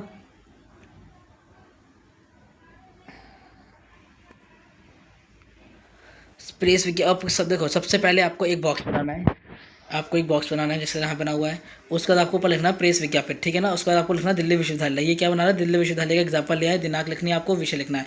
परीक्षा कार्यक्रम जारी, क्या है, परीक्षा चालू होने वाली है, उसके ऊपर बनाया गया है। दिल्ली विश्वविद्यालय ने सभी स्नातक पाठ्यक्रम जो मैंने स्नातक पाठ्यक्रम की सेमेस्टर परीक्षा का कार्यक्रम जारी कर दिया गया है। विद्यार्थी विश्वविद्यालय की आधारित वेबसाइट से परीक्षा तिथि और अन्य आवश्यक जानकारी प्राप्त कर ले सकते हैं। सभी विद्यार्थी से समय पर परीक्षा की तैयारी करने का अनुरोध किया जाता है। फिर परीक्षा नियंत्रण आपने लिख दिया, नियंत्रक और दिल्ली विश्वविद्यालय, ठीक है ना। आपको इस तरह से बना के आना, आपको फॉर्मेट देख लेना, इस तरह से आपको बना कर ही आना, ठीक है ना। एग्जाम के अंदर क्वेश्चन आएगा तो आपको बनाना होगा, ठीक है ना। निष्कर्ष आपको ऊपर से पढ़ लेना है। देखो अब हम आ गए हैं अपने शॉर्ट नोट पर। हमें अपने क्या है, शॉर्ट नोट लिखना, ठीक है ना। पहला हमारा शॉर्ट नोट है कार्यालय पत्र, फिर हमारा सामान्य पत्र, फिर हमारा है ड्राफ्ट क्या होता है। तो हम तीनों को एक करके पढ़ लेते हैं, ठीक है ना। देखो ड्राफ्ट को संप्रदा भी कहते हैं आई थिंक, ठीक है ना। चलो पढ़ते हैं हम कि कार्यालय पत्र क्या होता है। देखो कार्यालय पत्र क्या होता है, किसी कार्यालय संस्था विभाग आदि के कार्य संबंधित उद्देश्य की पूर्ति के लिए जो पत्र लिखा जाता है उसे कार्यालय पत्र कहते हैं। मतलब कि जो किसी भी दफ्तर में जो पत्र लिखा जाता है ना, अपने काम को करने के लिए, इन्फॉर्मेशन देने के लिए, किसी डिपार्टमेंट से बात करने के लिए, कोई ऑर्डर देने के लिए, आवेदना करने के लिए, तो उसे ही कार्यालय पत्र कहते हैं। विशेषता ये पत्र कार्यालय कार्यों में यूज़ होता है, ठीक है ना। भाषा सरल और स्पष्ट होती है और औपचारिक भाषा का यूज़ करा जाता है। इसका प्रारूप निश्चित होता है, ठीक है ना। इसका फॉर्मेट निश्चित होता है कि हमें इस तरह से बात करना है, हमें इन शब्दों का यूज़ करना है, ठीक है ना। जैसे सेवा में, सामान्य, ठीक है ना, आदर्य, ये सब आदन्य, ये सबका यूज़ करना होता है। इसमें कार्यालय का नाम, जिस कार्यालय का लिखा जा रहा है उस कार्यालय का नाम लिखेंगे, पत्र संख्या लिखेंगे, कौन सी हमारी लेटर संख्या है, फिर उसका दिनांक लिखेंगे, डेट लिखेंगे, विषय लिखेंगे और आदि आवश्यकता होती है। इन पत्रों का उद्देश्य कार्य को सुचारू रूप से चलाना होता है। इन पत्रों का माध्यम मतलब होता है किसी भी उद्देश्य कार्य को अच्छे से चलाना। उदाहरण के लिए किसी विद्यालय के प्रधानाचार्य द्वारा अध्यापकों को बैठक में उपस्थित होने के लिए पत्र लिखा। देखो किसी स्कूल का प्रिंसिपल है, उसने सब टीचर को इकट्ठा होने के लिए एक लेटर लिखा है कि सब टीचर इकट्ठा होंगे। इसका प्रारूप इसे तैयार कैसे करा जाता है, सबसे पहले हमें पत्र शीर्षक लिखना होता है ऊपर, जैसे कार्यालय का नाम, फिर पत्र संख्या लिखनी होती है, फिर दिनांक लिखना होता है, फिर संबोधन, फिर विषय लिखना होता है, पत्र के मुख्य भाग लिखना होता है, फिर धन्यवाद, फिर हस्ताक्षर और नाम पद लिखना होता है कि ना किस पद पर है। जैसे हम प्रिंसिपल को प्रिंसिपल लिखेंगे। देखो अब हमको यहाँ बताना है सामान्य पत्र क्या होता है। देखो सामान्य पत्र क्या होता है, व्यावसायिक, पारिवारिक, सामाजिक या अन्य सामान्य उद्देश्य की पूर्ति करने के लिए जो पत्र लिखे जाते हैं ना, उन्हें सामान्य पत्र कहते हैं, ठीक है ना। यह पत्र व्यक्तिगत संबंधों को आधारित होता है, ठीक है ना। ये पत्र क्या होता है, व्यक्तिगत संबंधों पर क्या आधारित होता है, ठीक है ना। और इसमें सरल भाषा होती है, अनौपचारिक, और देखो इसमें अनौपचारिक और औपचारिक शब्द होता है, ठीक है ना। क्योंकि सामान्य पत्र है तो हम सामान्य भाषा में लिखेंगे तो इसके अंदर अनौपचारिक लेटर का यूज़ भी होता है, और अर्थ औपचारिक, जो अर्थ औपचारिक है ना, सेमी औपचारिक, उनका भी यूज़ होता है। देखो इनका निश्चित प्रारूप नहीं होता। देखो इनका कोई निश्चित शब्द नहीं होता है, हम इसमें कैसे भी फॉर्मेट का यूज़ कर सकते हैं, ठीक है ना। इसमें भावनाओं को ना अधिक प्रभावशाली ढंग से प्रस्तुत करा जाता है, अपनी भावनाओं को हम अच्छे से बताता है, ठीक है ना। इनमें मित्र, देखो इन पत्रों को कब लिखा जाता है, किसी मित्र के लिए, परिवार के लिए, रिश्तेदार आदि के लिए लिखा जाता है। उदाहरण के लिए मित्र को परीक्षा के अनुभव के बारे में पत्र लिखा है, ठीक है ना। हमारी परीक्षा कैसे गई इसके लिए हमने अपने मित्र को लिखा है एक पत्र, ठीक है ना। उसके बाद हमारा उदाहरण दे देते। देखो सबसे पहले हमें इसमें संबोधन करना पड़ता है, फिर पत्र का मुख्य भाग लिखना होता है, फिर शुभकामनाएं देनी पड़ती हैं कि ठीक है भाई तुमने अच्छे का पेपर दिया, अच्छी शुभकामनाएं, आपका विश्वसनीय मित्र, फिर नाम, दिनांक, भाई, ये सब आपको लिखना होता है। अब देखो ड्राफ्ट क्या होता है, किसी पत्र, रिपोर्ट या प्रस्ताव या दस्तावेज का प्रारूप तैयार करने की प्रक्रिया को ही ड्राफ्ट कहते हैं, ठीक है ना। ड्राफ्ट किसी पत्र या दस्तावेज पर प्रारंभिक मौजूद होता है, ठीक है ना। इसका अंतिम रूप इसे अंतिम रूप देने से पहले क्या कहते हैं, विचार और संबोधना को सुधार किया जाता है। यह लेखक के विचार को क्रमबद्ध करने का सहायक देता है। ये कार्यालयों में ड्राफ्ट तैयार करने का उच्च अधिकारी की स्वीकृति ली जाती है। अगर हमें ड्राफ्ट तैयार कराना है किसी कार्यालय में तो हमें जो वहाँ के जो सबसे उच्च पोस्ट के जो अधिकारी होंगे, ऑफिसर होंगे, हमें पहले उनकी हाँ लेनी पड़ेगी, ठीक है ना। ड्राफ्ट गोपनीय भी हो सकता है जब तक इसे अंतिम रूप से ना दिया जाए। देखो ड्राफ्ट जो होता है ना बहुत ज़्यादा प्राइवेट होता है जब तक उसे फाइनल स्तर पर ना दिया जाए। उदाहरण के लिए किसी योजना के प्रस्ताव पर ड्राफ्ट तैयार करना है या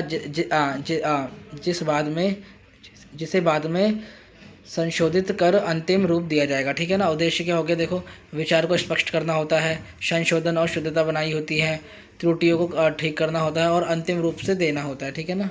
निष्कर्ष आप पढ़ देना। अब देखो क्वेश्चन नंबर 9 में हमें शॉर्ट नोट दे रखे हैं, हमें अर्ध सरकारी पत्र बताना है, सेमी ऑफिशियल लेटर क्या होता है, और हमको बताना है गैर सरकारी पत्र। देखो हमने गैर सरकारी पत्र हमने पहले पढ़ लिया है, हम पढ़ेंगे अर्ध सरकारी पत्र क्या होता है। देखो अर्ध सरकारी पत्र क्या होता है। देखो अर्ध सरकारी पत्र वह पत्र होता है जो दो सरकारी अधिकारियों के बीच में व्यक्तिगत संवाद और सरकारी कार्य देने सरकारी कार्य दोनों के अध्ययन में रखकर किया जाता है। इसका उद्देश्य किसी कार्य को शीर्षक व सरल रूप से प्राप्त करना होता है। देखो अर्ध सरकारी पत्र वो पत्र होता है जब दो सरकारी संस्था एक दूसरे के बीच में कोई भी इन्फॉर्मेशन ट्रांसफर करते हैं ना, उसी अर्ध सरकारी पत्र कहते हैं, ठीक है ना, ताकि वो प्रभावशाली ढंग से काम करे, ठीक है ना। दो गवर्नमेंट डिपार्टमेंट है वो एक दूसरे के संग इन्फॉर्मेशन शेयर कर रहे हैं, उसे ही अर्ध सरकारी पत्र कहते हैं, ठीक है ना। विशेषता परिभाषा देखो, जब किसी सरकारी कार्य को अधिक प्रभावी ढंग से करने के लिए अधिकारी द्वारा अधिकारी की अपेक्षाकृत कम औपचारिक भाषा में पत्र लिखते हैं तो उसे ही अर्ध सरकारी पत्र कहते हैं। देखो उदाहरण के लिए क्या हो गया,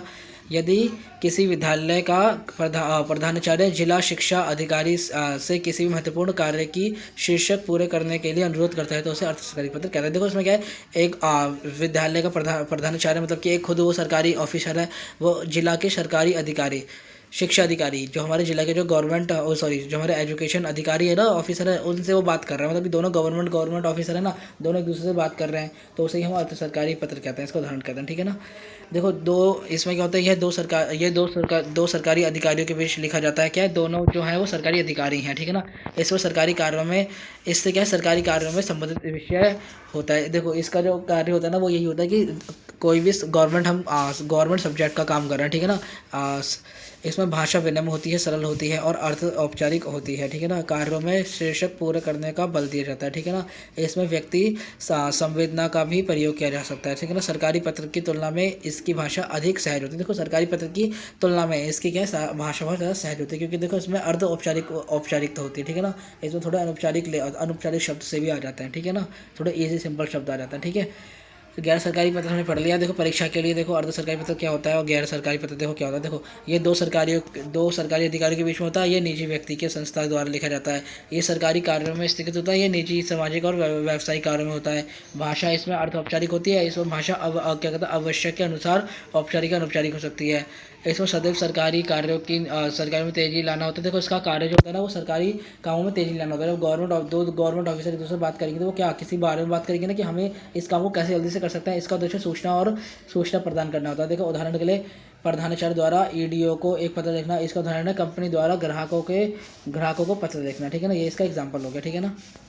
देखो यहीं पर हमारी वीडियो खत्म होती है। देखो यही था इस वीडियो के अंदर। अगर आपको ये सारे के सारे नोट्स चाहिए तो देखो आपको एक ही काम करना है, अगर आपके सारे नोट्स चाहिए तो आपको फटाफट से मेरे चैनल सब्सक्राइब करना है, ठीक है ना। अगर आपको किसी और वीडियो पे ऐसे नोट्स चाहिए, ऐसे वीडियो चाहिए तो कमेंट कर देना, मैं ले आऊँगा। बाकी अपना फीडबैक ज़रूर देना। ये नोट्स चाहिए तो आपको जल्दी से चैनल सब्सक्राइब करना, क्योंकि देखो हमारा टारगेट है 1000 सब्सक्राइबर्स का, तो फटाफट से आप उसे पूरा कराओ, ठीक है ना। बाकी thank you for watching this video. Like करो, शेयर करो, कमेंट करो। मैं अगेन बोल रहा हूँ यार, प्लीज़ सब्सक्राइब करो। जिसने कर रखा है उसके लिए दिल से थैंक यू, और जिसने नहीं कर रखा है यार प्लीज़ यार फटाफट से आप जाओ मेरे चैनल को सब्सक्राइब करो, लाइक करो, शेयर करो, कमेंट करो। Thank you for watching this video.